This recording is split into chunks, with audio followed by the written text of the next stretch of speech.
हुकूमत की स्ट्रेटजी ठीक है, एक तरफ आप मुलाकातें कर रहे हैं, दूसरी तरफ वफाकी वजीर टारगेट कर रहे हैं अपने ही इत्तेहादियों को। देखिए, एक तो ये बात समझिए कि जब अदम एतमाद या इस तरह का कोई मामला होता है, यानी तरमीम हो, बजट हो, तो ये चूँकि हुकूमत के लिए एग्जिस्टेंशियल थ्रेट होती है, तो ऐसे मौके पे हुकूमत का दिल भी नरम पड़ जाता है और कुछ जो ख्वाहिशात की फहरिस्त है इत्तेहादियों की वो भी लंबी हो जाती है। तो ये कोई नई बात नहीं है। ऐसे मौके पे जब इमरान खान एक घेरे में आए हुए हैं अपोजिशन के, तो उसमें अगर उनके इत्तेहादी कुछ ज़्यादा हिस्सा मांग रहे हैं तो ये कोई हैरत की बात नहीं है। सियासत में होते हुए किसी को ये नहीं है, किसी के लिए गैर मुतवक्के बात नहीं है। दूसरी बात यह है कि अब आप देखिए कि इत्तेहादियों के मामलात क्या क्या हैं। अपनी शेख रशीद साहब की बात भी ठीक है और मोनिस इलाही साहब की बात भी ठीक है। शेख रशीद साहब की ये बात ठीक है कि 5 सीटों के साथ आप एक सूबे की वजारत का मुतालबा करेंगे तो दरअसल फिर चौधरी परवेज़ इलाही में और मंजूर भट्टो में कुछ ज़्यादा फ़र्क रह नहीं जाएगा। ये उनकी पोजीशन से और उनके जुस्से से, यानी जो उनका सियासी जुस्सा है, उससे कम तर की बात है कि आप ये कहें कि चूंकि नमक मेरे पास है तो मैं पूरी हांडी पे कब्जा कर लूं। ये नहीं हो सकता।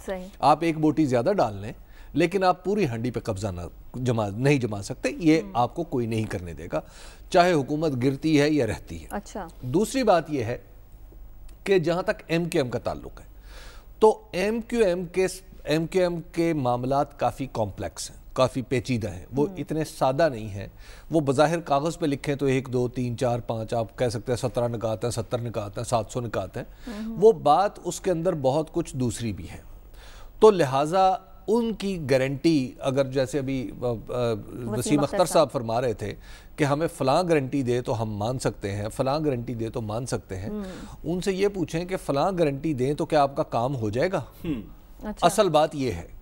तो उन्हें पता है कि चाहे फलाना फलाना फलाना जितने भी फलाने हैं वो गारंटियां दे दें, वो उनका काम कहीं और से होना है। तो लिहाजा वसीम अख्तर साहब को खातिर जमा रखनी चाहिए कि वो इधर जाएं या उधर जाएं, इसकी गारंटी पे जाएं या उसकी गारंटी पे जाएं, उनकी गारंटी कहीं और से आनी। कहां से हबीब साहब? अब छोड़ दें अब इस बात को, अब जो है ना वो बस थोड़े को ज्यादा समझे।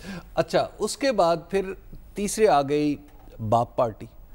बाप पार्टी बलूचिस्तान के अंदर वो खुद डिसएरे में है, बिल्कुल बिखरी हुई जमात है।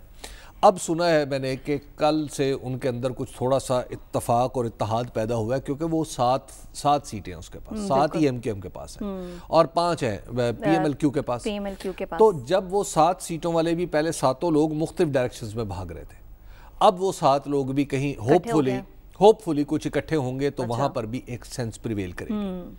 और तीसरी है GDA के अंदर भी 2 फैक्शंस हैं। GDA के अंदर एक फैक्शन तो है जो जिसको ओवरऑल हम समझते हैं वो पीर साहब पगाड़ो हैं। पीर साहब पगाड़ो का नो डाउट एक असर सुख सिंध के अंदर भी मौजूद है और GDA तो जाहिर है उसके वो सदर हैं, लेकिन उसके अंदर खुद जो दूसरे अनासिर हैं, दूसरे अनासिर से मुराद डॉक्टर फहमीदा मिर्ज़ा हैं, उनके शौहर डॉक्टर जुल्फ़कार मिर्ज़ा हैं, उनका भी तकरीबन उतना ही वेट है जितना खुद पीर साहब पगाड़ो का है। तो पहले पीर साहब पगाड़ो को अपनी जमात के अंदर भी कुछ यकजहती पैदा करनी होगी कि ताकि वो कुछ सौदाकारी कर सकें, और फिर फहमीदा मिर्ज़ा साहबा या उनके शौहर अगर कुछ ज़्यादा मजीद आगे बार्गेन करना चाहते हैं तो उन्हें उनकी मदद की ज़रूरत होगी। अच्छा, इसी तरह PMLQ के अंदर भी सूरत हाल इतनी वाज़ेह नहीं है। उसकी वजह यह है कि जो तारिक बशीर चीमा साहब हैं, उनका इंटरेस्ट ये है कि बस हुकूमत से अब निकलेंगे तब।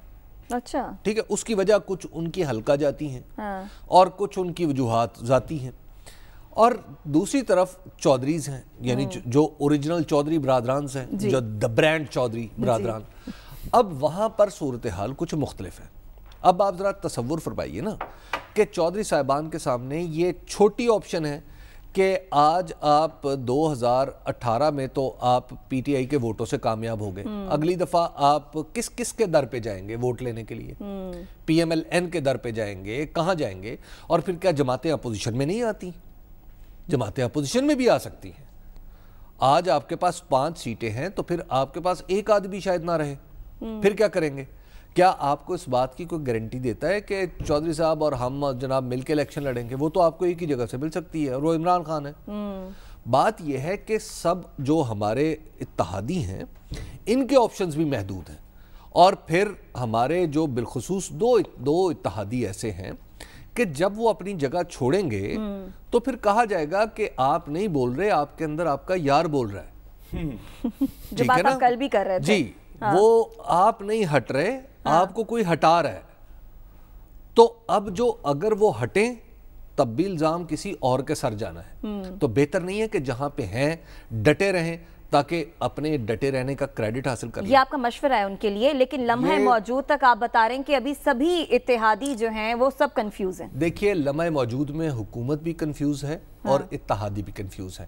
تحریک عدم اعتماد سب سے بڑا، میں نے آپ کو کل بھی عرض کیا تھا کہ انتخابات سے شارٹ آف الیکشن یہ سب سے بڑا سیاسی حربہ ہے، دستوری حربہ ہے. جب آپ اس کو چلائیں گے تو آپ کے خیال میں کچھ نہیں ہوگا. یہ بندوق، یہ ایسی گولی ہے جو یہ ایک یا گولہ ہے جو ایک ہی ہے اپنی نوعیت کا. جب یہ چلے گا، ابھی چل رہا ہے، ابھی صرف ڈالا گیا ہے گن میں، تو اتنا کچھ ہو رہا ہے، لوگ ڈر رہے ہیں. بہرحال ابھی اتحادیوں کے بارے میں یہ کہنا کہ وہ جا چکے ہیں، یہ تو بالکل غلط بات ہے. ہاں یہ کہنا کہ وہ سوچ رہے ہیں، تو سوچتے تو سبھی ہیں. سوچتے تو سبھی ہیں. ساتھ صاحب آپ بتائیے گا، سوچ بچار کی جا رہی ہے اتحادی آپس میں، کل غاف لیگ کے حوالے سے بھی کہا جا رہا ہے کہ کل تک فیصلہ کر لیں گے. آپ کو کیا لگتا ہے موجودہ صورتحال کو دیکھتے ہوئے کہ حکومت کی پوزیشن مضبوط ہے، اتحادی حکومت کا ہی ساتھ دیں گے، یا پھر وہ جو آفرز آ رہی ہیں اپوزیشن سے انہیں قبول کر لیں گے؟ دیکھیے مضبوط تو کسی کی بھی پوزیشن نہیں. مضبوط تو پوزیشن تب ہونا کہ اگر سوال ہی نہ اٹھ رہا ہو. اگر میں حکومت میں ہوں اور میرے خلاف اپوزیشن ایک ووٹ آف نو کانفیڈنس لانا چاہتی ہے اور سوال ہی نہیں اٹھ رہا کہ میری پارٹی سے کوئی ڈیفیکٹ کر جائے گا یا اپوزیشن ڈیفیکٹ کر جائے گی، تو میں مضبوط پوزیشن میں ہوں. تو مضبوط پوزیشن میں تو حکومت نہیں ہے، مضبوط پوزیشن میں اپوزیشن بھی نہیں ہے. کیونکہ یا تو ہو کہ آپ نے اتنا لمبا اس کا ڈھنڈورا پیٹا، پچھلے اکتوبر سے ہم یہ بات شروع کر چکے تھے، بلکہ ہم کیا اپوزیشن یہ بات شروع کر چکی تھی کہ ووٹ آف نو کانفیڈنس لا رہے ہیں تو آئینی طریقے سے نکالیں گے. آپ نے اکتوبر سے لے کے مارچ تک وہ ووٹ آف نو کانفیڈنس کے 20% سگنیچرز جو آپ کے پاس اس وقت بھی موجود تھے، 20% سگنیچرز تو ہر وقت موجود تھے اپوزیشن کے پاس، آپ نے مارچ میں آ کے 6 مہینے بعد اس کو جمع کروایا اس وعدے کے اندر کہ ہم جمع تب کروائیں گے جب ہم نے بیک گراؤنڈ ورک کر لیا ہوگا اور ہمارے پاس 172 ووٹس کم از کم دکھانے کے لیے نیشنل اسمبلی میں موجود ہوں گے. پورے ہمارے پاس نمبرز. تو اس وقت حبیب صاحب کی انفارمیشن بھی آپ کے سامنے ہے، باقی بھی تمام چیزیں آپ کے سامنے ہیں. مضبوط تو اس وقت اپوزیشن بھی نہیں لگ رہی. تو یہ دو غیر مضبوط یا کمزور قوتوں کی لڑائی ہے، یہ دو مضبوط قوتوں کی لڑائی نہیں. دیکھیے پچھلے 3-4 دن سے پاکستان کے اندر irrespective of the fact کہ خطے میں، دنیا میں کیا مسائل چل رہے ہیں، پاکستان میں سارا پاکستان ان چند سیاستدانوں اور ان کی جس کو روزمرہ زبان میں آنیا جانیا کہتے ہیں، آنیا جانیوں کو دیکھ رہا ہے، کس سے مل رہا ہے، کس سے مل رہا ہے، انگلینڈ گیا واپس آیا، اس سے فون کال ہوئی، اس سے فون کال ہوئی. ہمارا سارا میڈیا اس وقت اسی بات کے اوپر پچھلے 7-8 دن سے لگا ہوا ہے.